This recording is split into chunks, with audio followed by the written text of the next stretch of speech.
Hey guys, welcome to another episode of Losing It with. What? What? Oh, hang on. What are we calling it? Can I just do some editing magic here? I don't.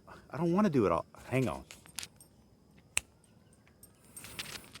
Hey guys, welcome to another episode of Finding It with Robin, Harley, and Don on the Foothills Trail. All right, guys. As some of y'all know from our Facebook post just a couple days ago, Robin and Harley and I completed the through hike of the Foothills Trail. Now, if you go back, every time memories of on my phone pop up, the pictures from this time of year, Robin and I are in the woods, whether we're in Cascade, Idaho, Maine, Oconee. We've usually somewhere in the woods for our anniversary. And it all started off our honeymoon we spent in Robin's grandparents' cabin up in Cashiers, North Carolina. And we've just been addicted to going out and hiking ever since then. So usually if it's hard to find us around the end of September, first week of October, it's because we're in the woods somewhere. So it's been a dream of mine for a long time to through hike the Foothills Trail. Well, this year we finally got it done. That's old Harley shaking down there, if you heard that noise. Harley and I are out at the Harbison State Forest this morning. And guys, if you live in the Columbia area and you're not a member of Harbison State Forest, you got to get out here. There are probably 30 miles of trails. They're all beautifully maintained. And it's only like $25 a year to be a member over here. So it's well worth the cost. And it's a great place to, or a great way to get outdoors, do something other than just walking around the neighborhood streets. All right, so anyway, back to our narrative. We decided that we were going to break this up into a series of day hikes, and then we were going to culminate in a 3-day, 2-night through hike of what's called the Crown Jewel section of the Foothills Trail. So, first day, out with full pack for Robin, and I'm hiking in a day pack because, I've had a lot of opportunity to get out and hike with a lot of weight on my back. But we did what's called Burrell's Ford to Chihoe Road access. Trail is very well blazed. It's marked nicely. It's well maintained. So it's really, as long as you're following those white blazes, it's difficult to get lost. So in the first day, we were whooped, man. But I tell you, some beautiful scenery. Check out some of these pictures and a little bit of the video I got from walking on this section of the trail.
Day two, we went back to that Chihoe section, hiked that.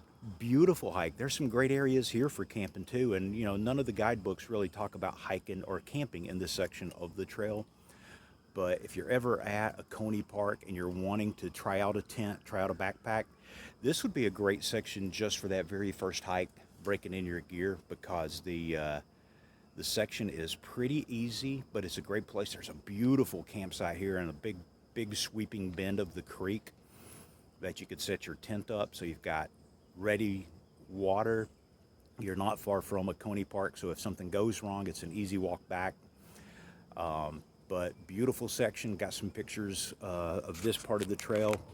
You can see, absolutely stunning. And then, because this was a pretty easy day, we went back and we hiked Fish Hatchery to Burrill's Ford, and another about 4 mile section of the trail. So these two sections together today, we did about 8.5 miles. The next day, we decided to, let's flip-flop this. Looking at the map, there's a 10-mile section from the top of Sassafras Mountain into Table Rock. And our plan had been to day hike as many sections as we could and then do what's called the Crown Jewel section and one through multi-day, multi-night through hike. So there's a lot of talk that Heartbreak Ridge is the most difficult portion of this trail. Guys, I don't think so, man. This Sassafras Mountain is no joke. It's the highest point in South Carolina, but even descending, going from the top of Sassafras Mountain all the way to Table Rock Park, you had some nasty steep climbs, and there were so many roots and rocks that it really slowed you down, and it made hiking really incredibly difficult. But oh my God, you talk about beautiful. There's a False Peak, bald rock that's got an outcropping here that just the views from it are absolutely stunning. Took a little bit of time there, and man, I tell you, we were all toast at the end of this hike. If we had been through hiking and this was our last day of hiking, I don't think we would have made it, the entire, again, section says it's like 10.5. My GPS put me right at 12.5, so a little bit of a discrepancy. Hopefully, there's supposed to be new trail guides coming out with updated mileage. Now, I know when they did the guides, they did this with a wheel. One of those wheels like you'll see them marking out mileage or yardage on a football field. So they did the whole trail using one of these. So I'm thinking that it's not exactly accurate. The next day we go back, we do Whitewater Falls to Sloan Bridge, and then we went ahead and we did Sloan Bridge. And I'm glad I went back and did it again because it was a beautiful sunny day, absolutely gorgeous outside. And we actually did the Sloan Bridge first to Fish Hatchery, and then we did the Whitewater Falls. Guys, this was just one of the most beautiful hikes that I've ever done. Whitewater Falls was pretty tough, man. It was all climbing up to the highest waterfalls in the eastern United States. Matter of fact, it's the highest waterfall east of the Rockies. So pretty cool. Got some great views from the top of the mountain here, looking out over the Bad Creek Project and Lake Jocassee. And that put us into the finale, which was doing Bad Creek access all the way over to the top of Sassafras Mountain. But guys, here I'm going to go on to a little bit of a montage now, showing some of the photos from this last section of hiking.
That's it for this time. We'll catch you next time on Losing It with Don, or on Finding It with Don, Robin, and Harley on the Foothills Trail.